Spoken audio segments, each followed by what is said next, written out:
السلام علیکم. په پېښور کې نن د بجلی د ناروا لوډ شیډینګ خلاف احتجاج وشو.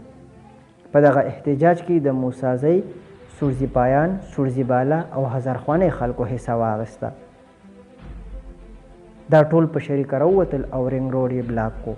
په دې احتجاج کې چې کومو ملګرو غټ کردار ادا کړی دی د هغوی نومونه څه په دې ډول دي: ارشد ناظم، حاجي محمد اسحاق، حاجي فضل الهي، راحت باچا، ارشاد کسټمر سروس، اکرام الله او اجمل خان.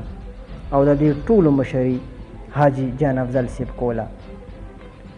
په دې احتجاج کې چې کومې غوښتنې د وابډې والا نه وشوې، راځي چې هغه واورو. فیصله دا وشوه چې کوم زمونږ دا فیډر دي په دې باندې به 10 ګنټې لوډ شیډینګ او 14 ګنټې به تاسو ته بجلي درکوي.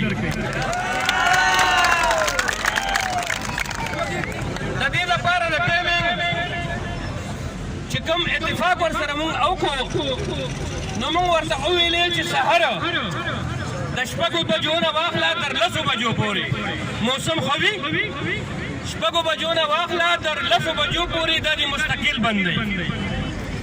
دا 100 ګنټې لوډ شیډینګ شو، 4 ګنټې باقي موږ سره په 24 ګنټو کې 20 ګنټې پاتې شوې.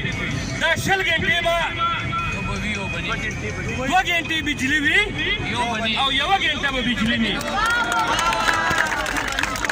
د دې 4 ګنټو نه علاوه 2 ګنټې به بجلي وي او 1 ګنټه به نه.